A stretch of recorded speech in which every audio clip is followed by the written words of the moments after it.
guess some people must think, why does it bother people?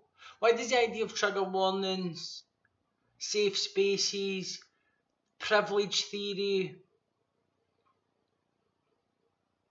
toxic masculinity, patriarchy, why do these things bother people? I mean, in one sense, they don't actually bother me, they don't affect me to the extent that if I don't even know that they're being discussed, it doesn't matter to me.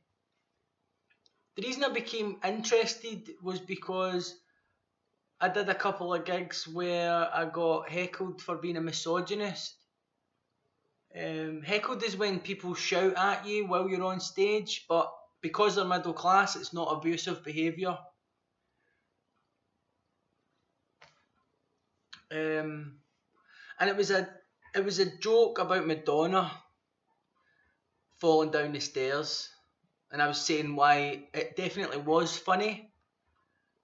And I said, Madonna forced herself on Drake, kind of inverting the idea of consent. And then I says, no, but everything Madonna does looks forced. Misogynist. And that night I handed out the mic into the crowd. I got abuse off another middle class person, Angus, who shouted walk back to Pollock. Himself, he was in close proximity to National Collective, who I had a very public feud with. It was all about class because everything they were publishing was all about conforming to the SNP's view of what political art was. When I challenged them, my mental health was brought up publicly. People blocked me for challenging why they would do that. The idea that I would have to be mentally ill to say that what they were doing was really ambiguous.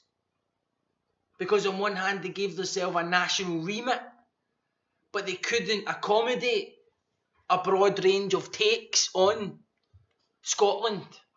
And that naturally will exclude things that are seen as rough around the edges, aggressive, vulgar, working class.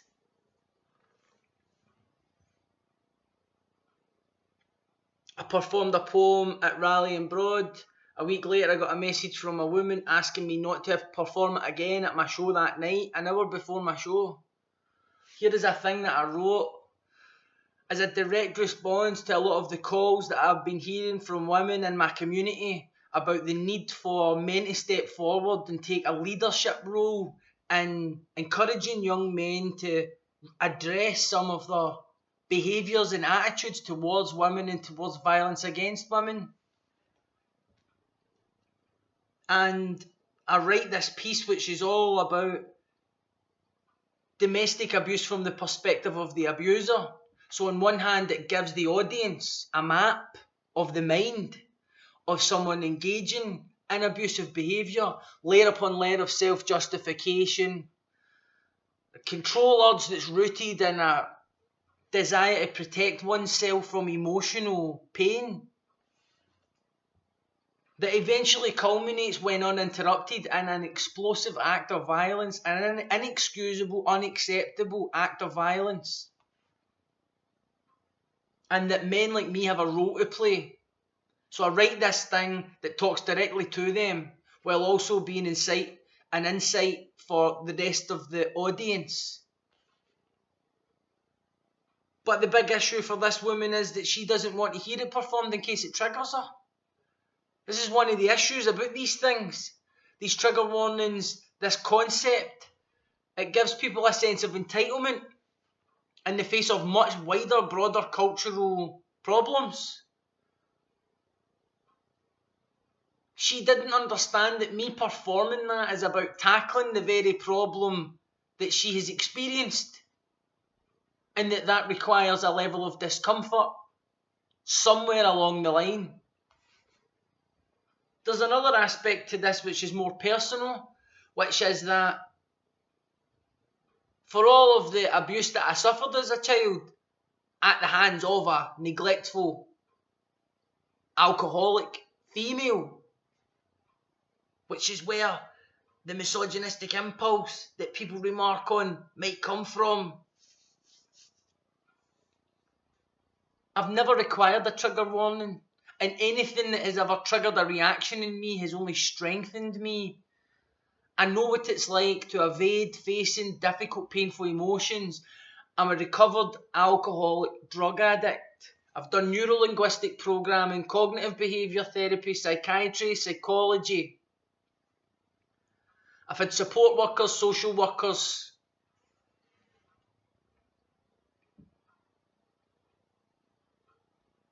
So when I talk about, well, maybe this trigger warning is not the best idea to move forward, it'll be assumed that I'm mansplaining and patronising, but I'm coming from a perspective of not just experiencing an incident of trauma, but a childhood that was littered with it.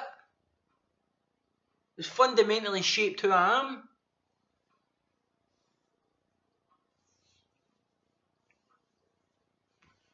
Then this other aspect of it, which is always class, right?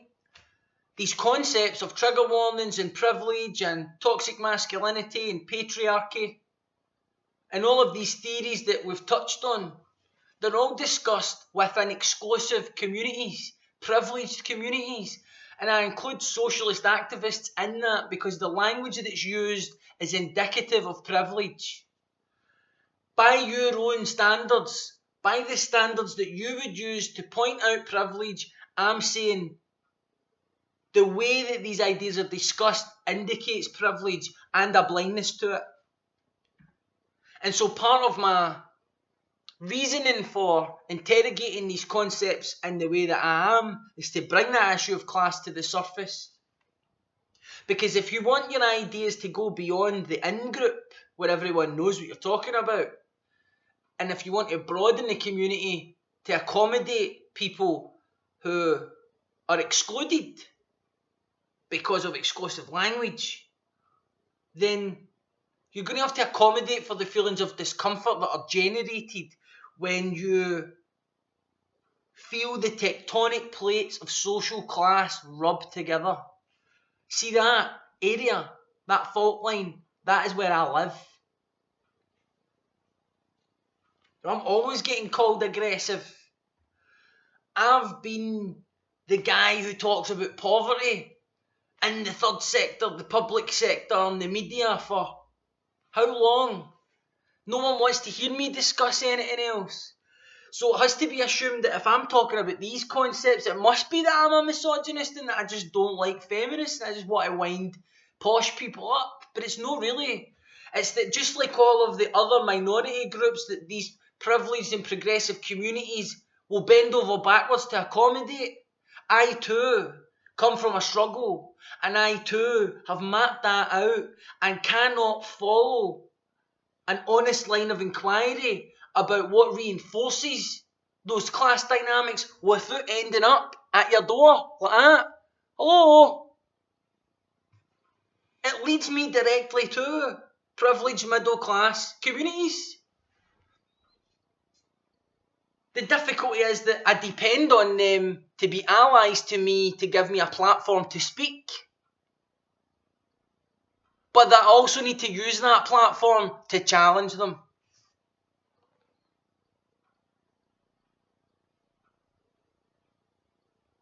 I don't necessarily think trigger warnings and privilege theory are bad ideas, but I think when they are only discussed in privileged, educated communities, concepts that emerge in university campuses, then they become tools deployed by privileged people and they become blind to their own privilege, which makes it difficult for people to hear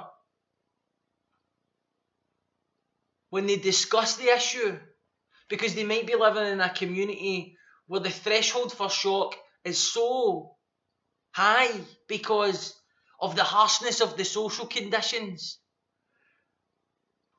that they just think it's laughable that someone would need a trigger warning issued when they go to a gig, because they're like, you mental, like, what world are you living in?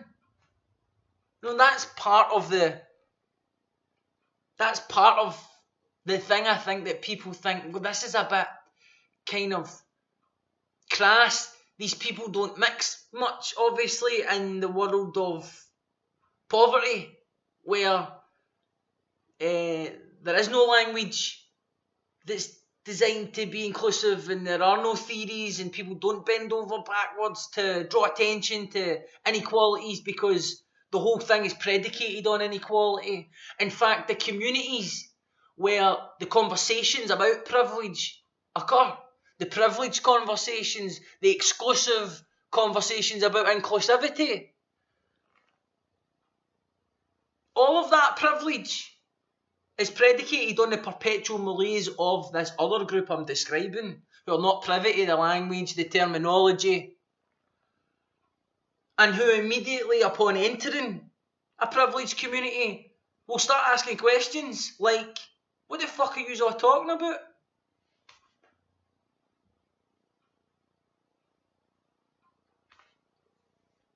So that for me is where it's very evidently a class issue, a lot of this stuff. Now, I understand that a lot of the radical feminists find common ground with other women, and that by becoming allies with women from privileged backgrounds, you get access to platforms like I do, and that you're not going to use those platforms to criticise other women necessarily. I get that. I understand that there's an aspect of the female experience that I will never comprehend. I get that.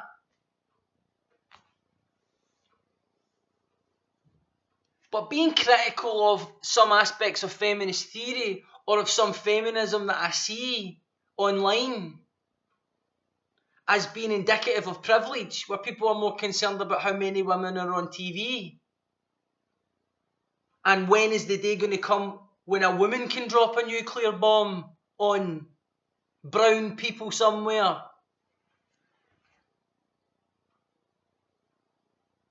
Then sometimes it's interpreted that I am attacking women or attacking the idea that women should be equal, and I will get a response like, how can you attack feminism? Like, we just want to be the same as blah, blah, blah. And I'm like, no, that's not what I'm attacking.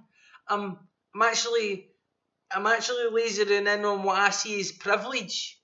I'm lasering in on privilege. I'm lasering in on privileged women, educated, well-travelled, cultured women who need to have their privilege pointed out just like every other person does. In the interests of equality. Now, I concede the following things. I'm a pain in the arse. I'm arrogant. I love a wee bit of attention. I have issues around women, and maybe so deeply traumatised at the abuse that I suffered at the hands of one, that I might never be able to think ever honestly about the concept of feminism, and that at some point I will probably stop talking about it because it doesn't really affect me, and I don't want women thinking that I am some sort of dark misogynist.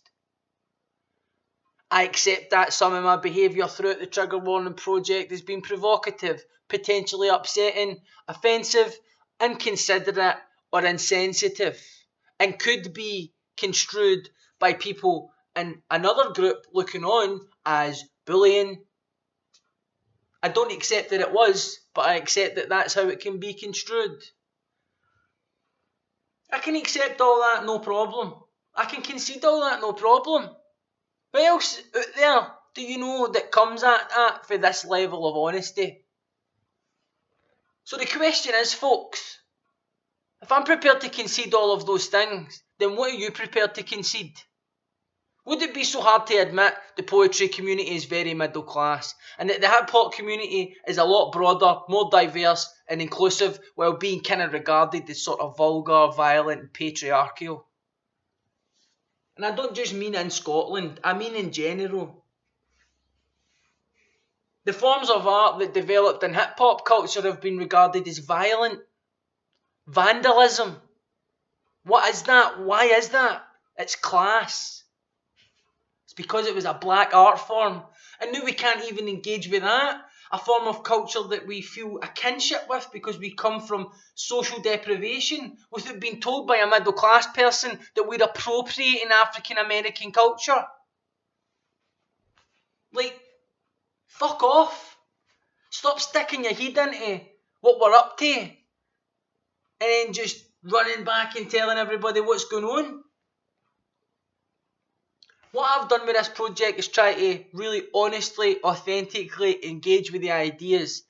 And not just the ideas themselves, but give people an insight into what other people go through emotionally when engaged in debates and arguments using social media, YouTube, writing, the things that people really are dealing with in life now on a day-to-day basis, an inability to regulate their behaviour in some form or another, how ego and a fear of other people's opinions and rejection socially and being wrong all play some role in the positions that we take and the way that we carry ourselves. I'm holding myself up and saying, look right through me, totally transparent.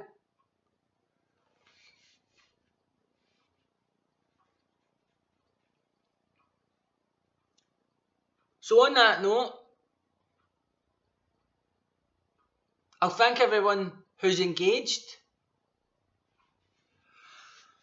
I do think that if people want these ideas of privilege, neo-progressive politics to spread, they're going to have to develop a bit of emotional literacy and cultural sophistication that involves being able to talk to people outside of that exclusive group in a language that they understand. And what you might actually learn is, you might learn there's a wee bit more sophistication out there than is otherwise assumed. As someone from a working class background, most of the times that I interface with people further up the food chain is because they're in a position of power or authority where they're being paid to chaperone me around my own life in some way. That said, I've also had tremendous allies from further up the food chain as well. And the reason the dynamic worked was because they understood me, gave me space to be me, and didn't tell me to be someone else.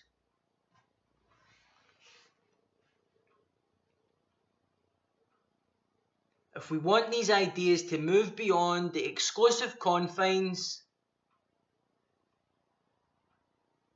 then we're going to have to accept that broadening the scope to discuss them will mean that they will be challenged.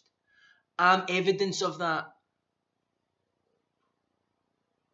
Some of these concepts lend themselves to looking a little bit crass in the face of the absolute scourge of social deprivation in this country alone. That's not to take anything away from people who depend on trigger warnings or people who genuinely believe these ideas will enfranchise marginalised communities and individuals.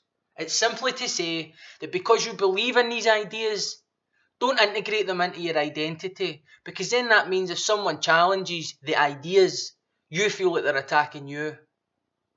And that for me is the central issue. We speak from an unearned moral high ground with such ethical certainty that it actually arouses prejudice, suspicion and resentment in the very people we claim we want to enlighten with our outlook.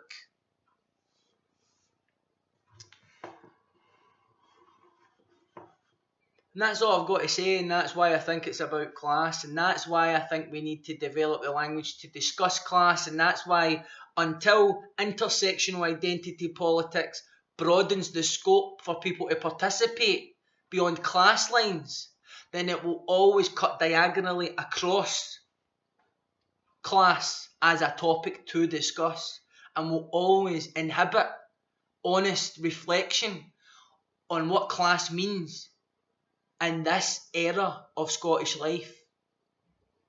And that if the radical left can't even see that, then we're fucked. Anyway, peace out, folks. Take it easy.